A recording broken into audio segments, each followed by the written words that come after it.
Shalom, shalom, family, and aloha from Maui, Hawaii. This is your sister Chaya with a quick Melchizedek update. Just want to share some knowledge with my brothers and sisters.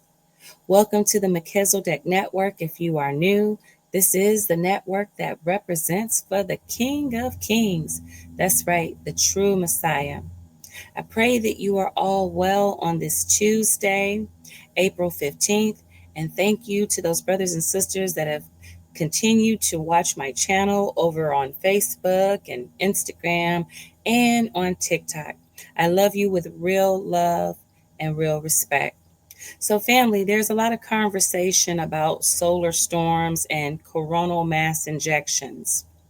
And I want to give you some knowledge to help you understand. That's why on the screen you see it says what we need to understand today. And what is that about? About the Carrington event of 1859. Some people have heard about it, some others have not. This is when we had like a grid down scenario. It affected a lot of things around the world. Yes, technology was affected. And so I'm going to bring out some information today, and I hope that it opens your eyes. It gives you some understanding. And I'm going to start with reading a little bit about just coronal mass injections and also about the after effects of what can happen with a significant solar storm. But I want you to see what this looks like, at least in the eyes of the meteorologists that are reporting these things and the scientists, but what it looks like for a coronal mass injection to occur. Check this out.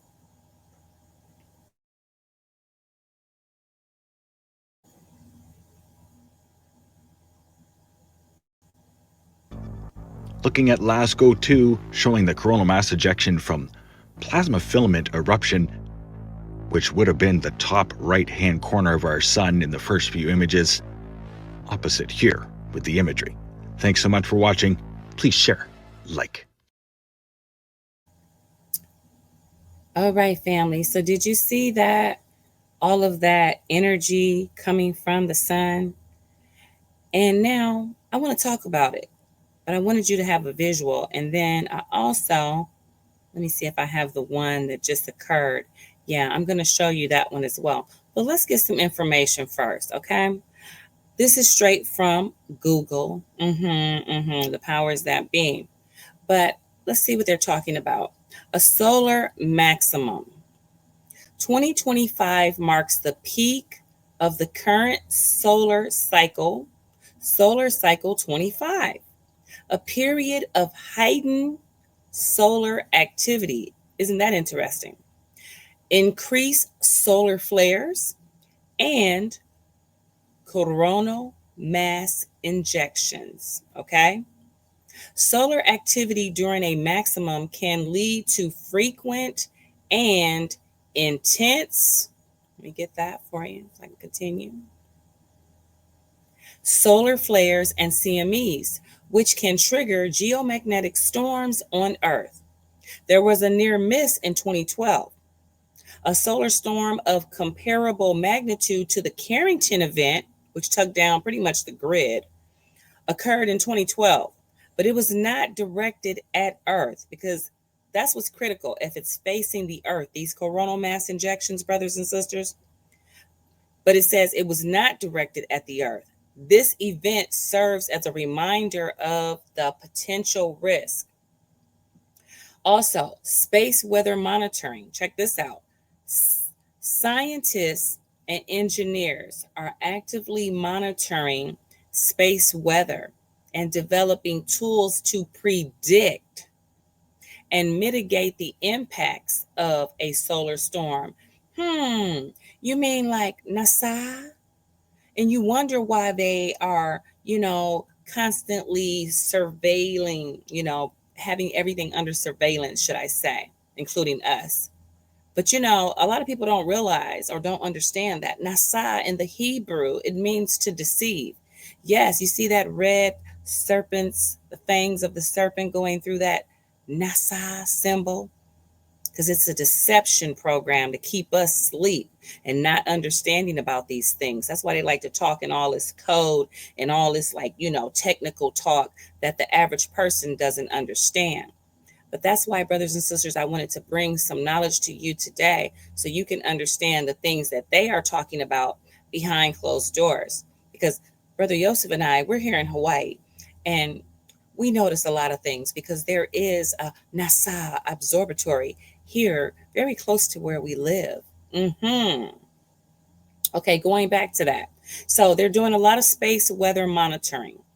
Also, grid hardening. What are they doing? Well, we're also infrastructure upgrades are being considered to make power grids more resilient to geomagnetic storms. You're really concerned about those geomagnetic storms, aren't you? Backup systems. Organizations and individuals are also encouraged to develop backup plans for essential services and communication. Yes, they're telling you to get ready, brothers and sisters, make preparations because we're concerned. That's why we're observing everything. That's why we got monitors and surveillance everywhere because we're watching the sun. What are you watching the sun for, NASA? Maybe they know that nature, which, happens to be those holy watchers because they operate in the power and the glory of the Father. And because they can do that and are doing that, NASA is very concerned. And so they're paying attention to everything. So I'm just trying to help my brothers and sisters understand a little of this because you probably have seen these things on the news and you have no idea what you are seeing. But also, let's continue, give you some more knowledge. What would a Carrington event do today? Okay, this is AI speaking to us. Come on, AI, tell us something. A Carrington event, if it occurred today, would have devastating impacts on our technological advanced society, potentially leading to widespread power outages. You see that, brothers and sisters? Communication disruptions, and economic losses. You think Mr. Trump is trying to keep y'all distracted from some things? The intense geomagnetic storm could damage or disable satellites, disrupt GPS, and overload electrical grids, leading to blackouts that could last for months. Did you see that, brothers and sisters? For months. Here's a more detailed breakdown of the potential consequences. So we're going to start with power outages and grid disruptions. Also, overloaded transformers. The surge in magnetic energy would induce massive current in high voltage transformers, potentially causing them to overheat and fail, leading to widespread power outages. There you go. Brothers and sisters, you need to be paying attention because there's some things coming. Long-term outages. In the worst case scenario, power grids could be knocked out for weeks or even months, disrupting essential services.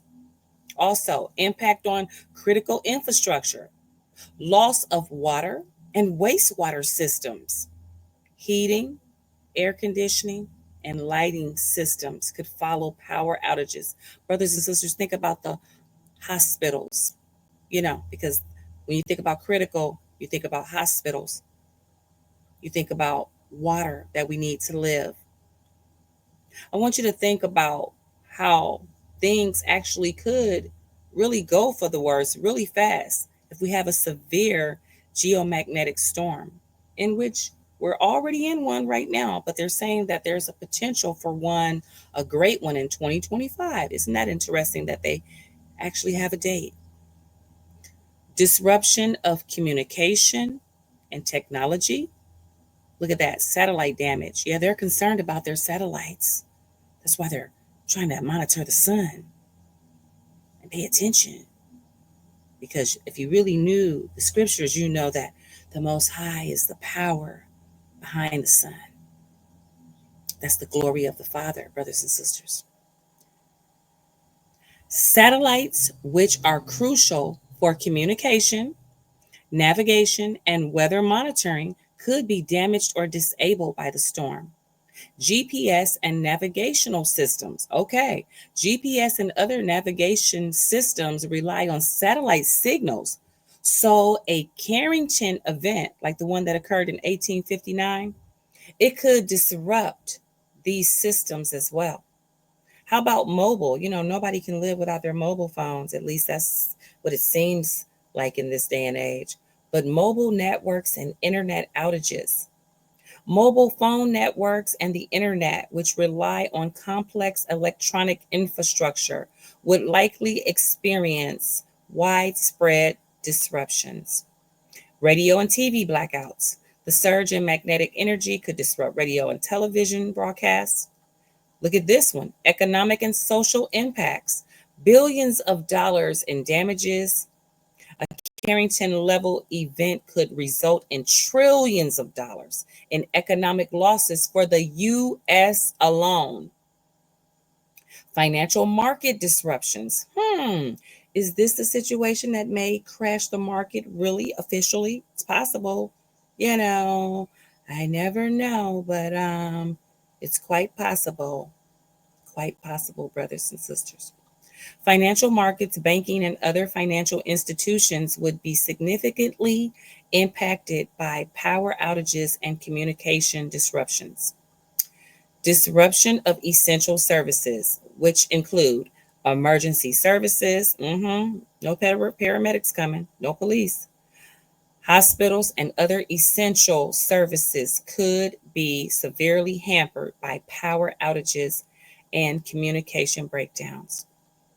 Food and water shortages, disruption of food transport, fuel distribution, and water pumping systems could lead to shortages.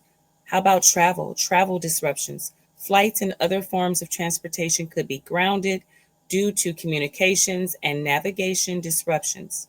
And how about global impact? The consequences of a Carrington event, like what occurred in 1859, if that was to occur today, brothers and sisters, the events would be felt globally, as modern society is heavily reliant on interconnected technological systems. Yes. So I wanted to share that with you because they have movies about these things, that we just read about. There's one with Michael B. Jordan. It's called like Blackout. It was I guess they were testing some things in New York about maybe 2001.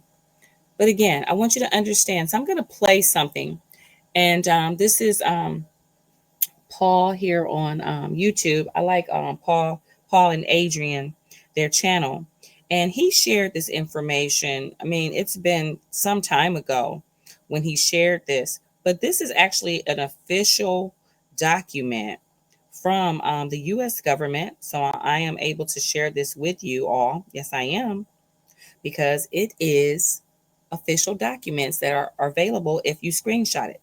So thanks. And shouts out to Off Grid Desert Farming, Paul and Adrian, because he read what would really happen, at least in the government's eye, and what's listed in their documents as to what would occur if we had a grid down, major power outage, situation, scenario with one of these, extreme solar storms. If that was to occur, what would things look like? And they have it laid out in the government documents from like day 1, day 3. But I just want you to listen, brothers and sisters, to about 6 minutes of this so that you understand what could and very well likely may occur in the near future if the grid goes down because of a coronal mass injection, possibly, disrupting things. Let me show you some video first, too, of the latest coronal activity that we have had from the sun. I'm going to play that. That's from daily events. Check this out real quick. This is our sun today for April 15th, 2025. Welcome to another surviving day on the planet. Having a look at our sun for the past 48 hours, there's been multiple solar flares and as well plasma filaments snapping from the surface of our sun. Expected geostorm coming tonight. This is a look at the last 48 hours on our star at 304 angstroms. No new solar flares or CMEs to report. Looking at multi-spectrum, amazing images here brought to you by Solar Dynamics Observatory mixed with daily events worldwide. Big coronal hole developing in the southern hemisphere, getting ready for the Earth-facing party. And 131 angstroms here, just another amazing way to visualize our sun safely. Active outgoing sunspot region. Right now we have 2 Earth-facing sunspots. Stay tuned for tonight's update, give you full details on the latest, and as well earthquakes, volcanoes, and world weather. As I said, there was a coronal mass ejection from the plasma filament that ejected from the sun. Here is a look at our most recent solar storm event expected tonight and into tomorrow. Much love, everybody. Hope you enjoyed this little space weather update. Sun short for you. Stay safe and healthy, aware and prepared. Bye-bye now.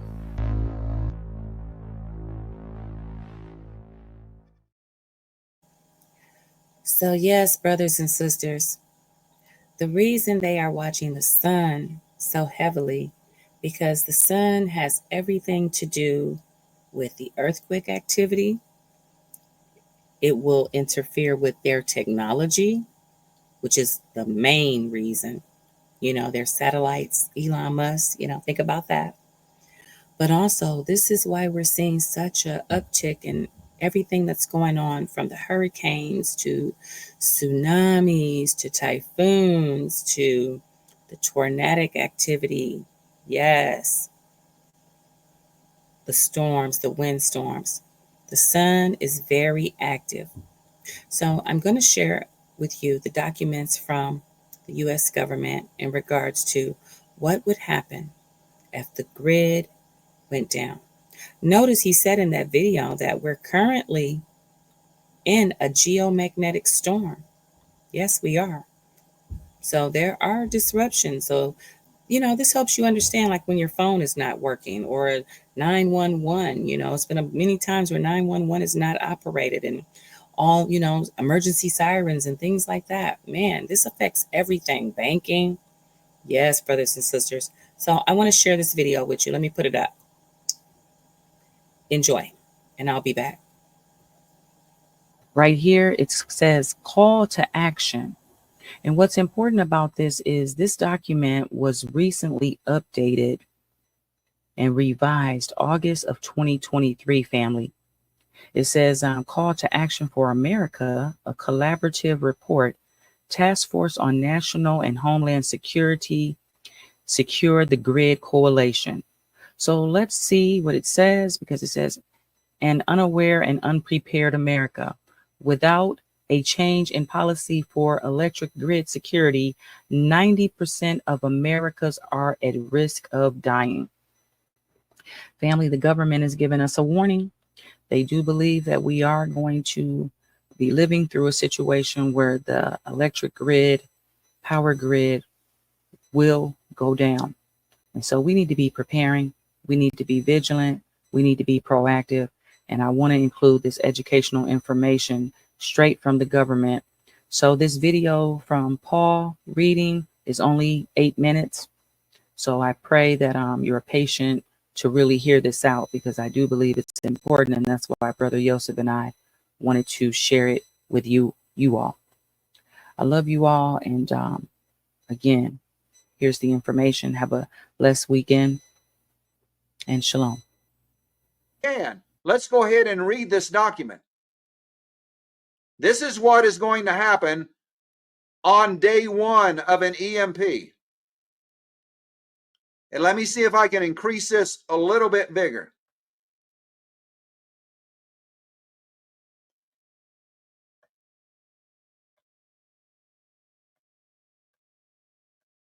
Day 1, noon, 9 a.m., the power goes out across the entire continental United States. High voltage transformers have been blown out everywhere. Within minutes, all 54 commercially operating nuclear power plants across the United States have scrammed or shut down their reactors, which is a standard operating procedure during the loss of external electric power. Millions of TVs, laptops, and computers have now shorted out. Cell phones and landline phones aren't working. The internet is now down. Smoke is visible from a number of small fires across every community, but very few sirens from fire engines can be heard. The traffic lights are out, and a significant number of cars and trucks that were running are now inoperable and scattered about the roadways. The trains and the subway are now shut down. The ATMs are not working. The banks are closed. Wall Street closes. The emergency broadcast service and 911 are not operating. First responders like the police and the firefighters are not able to communicate, coordinate, or respond. Not that they could get anywhere on the clogged roadways. Many of the planes that were in the air have crashed, and those that didn't crash must now attempt to land without the help of air traffic control or ground radar. No one seems to know what's going on. By nightfall, most homes in the United States, hospitals, and elderly care facilities are without running water.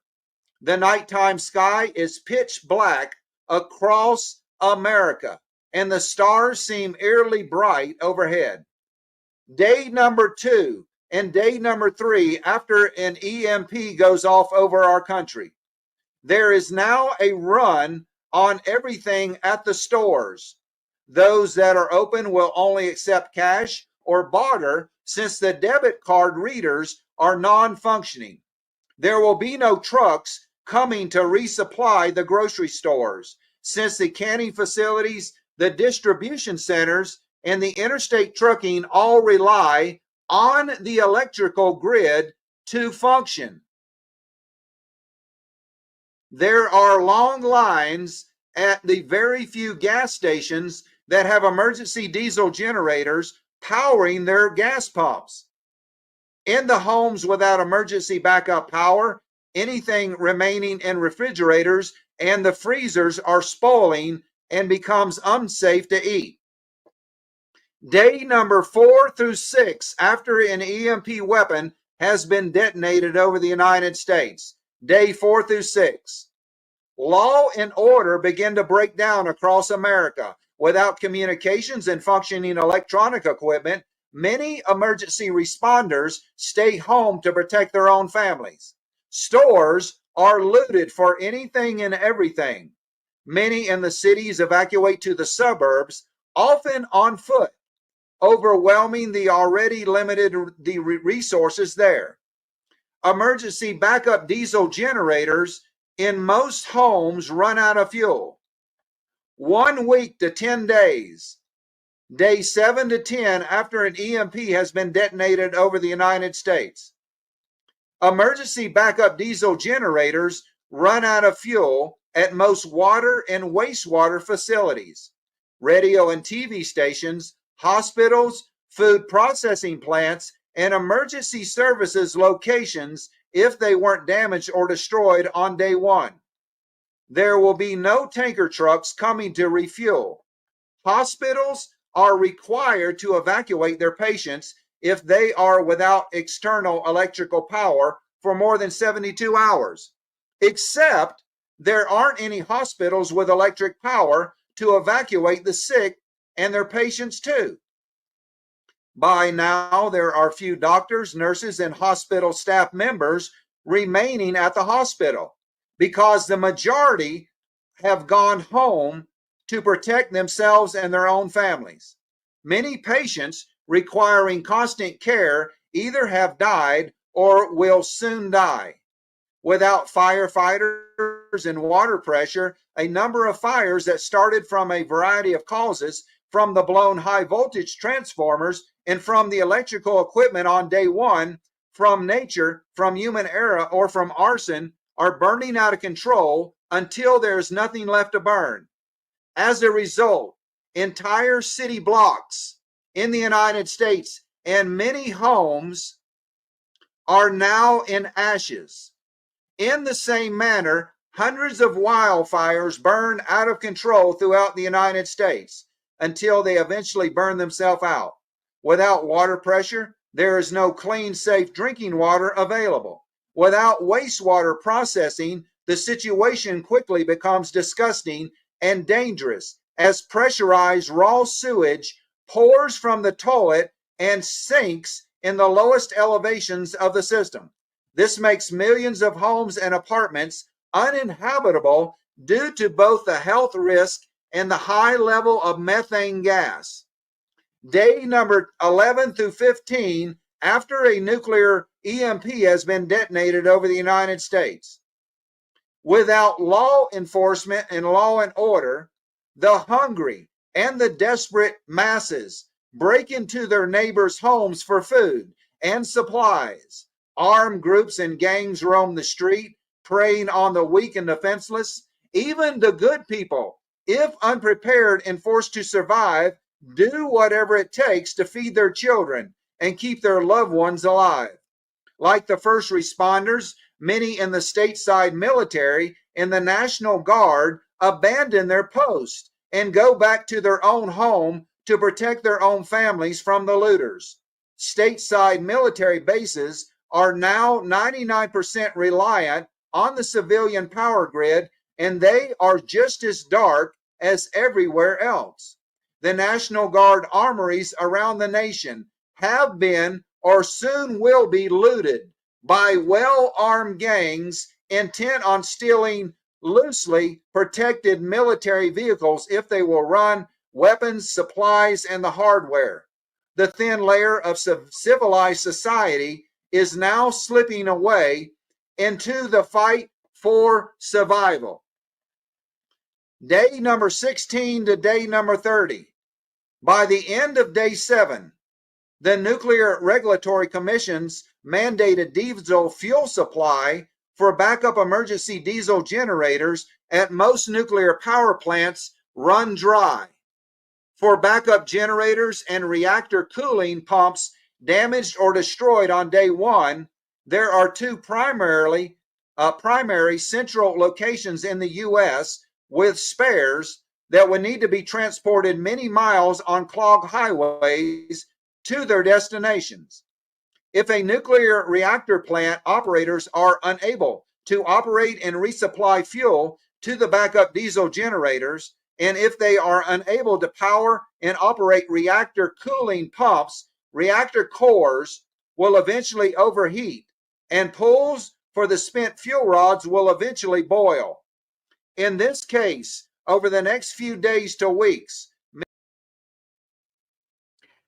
So, yeah, family, I know that's a lot of information to wrap your head around. But again, this is an official government document from Homeland Security regarding if there is a electrical grid down in America and what would be the scenario. So share this information with other family members, discuss it. I would say be vigilant, be prepared. They are not drawing up these documents and bringing before a congressional board for entertainment. So with that being said, we need to make sure that we're taking some type of measures of preparedness.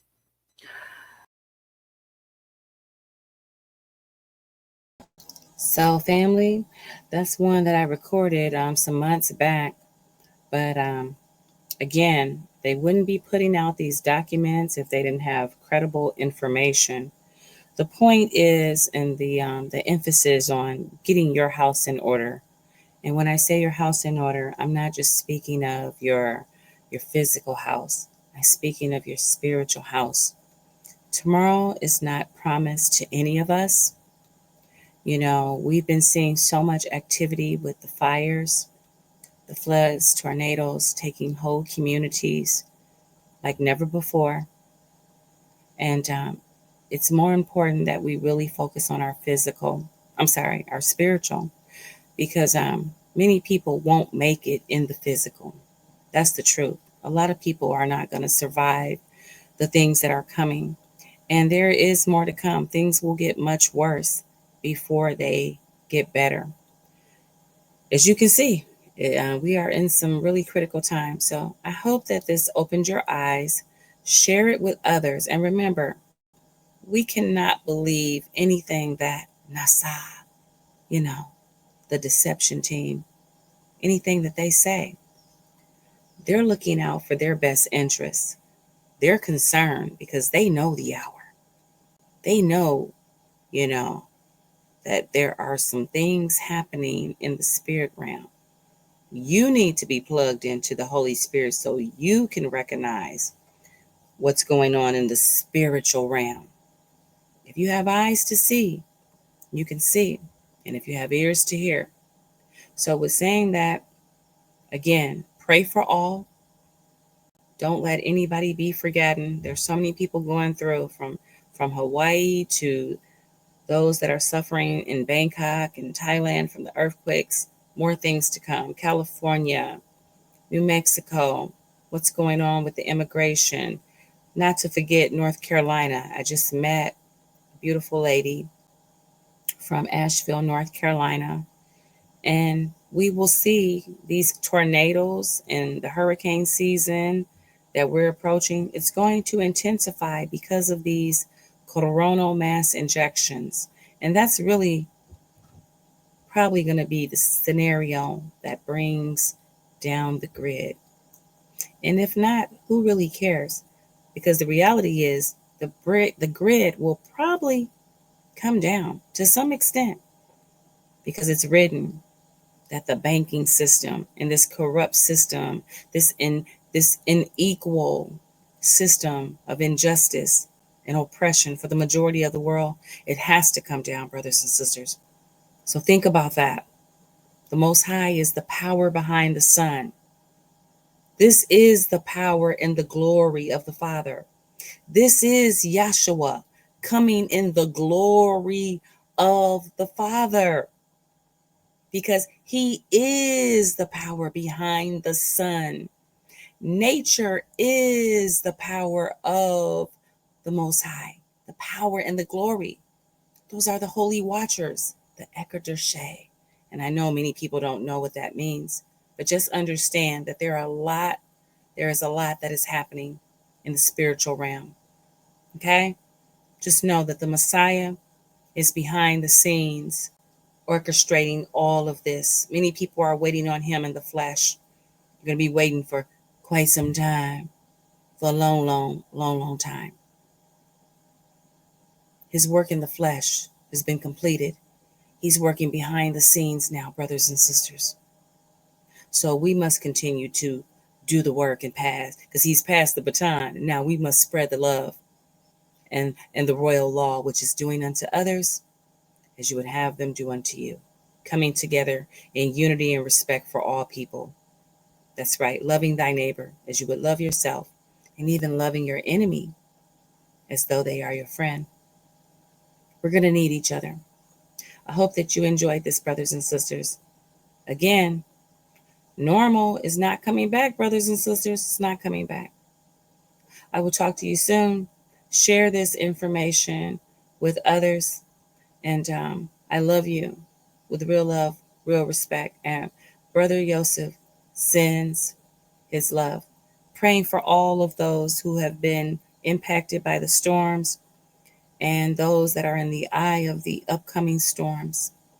Again, family, things are going to get so much worse before they get better. Normal is not coming back. The law of the Most High is. Shalom.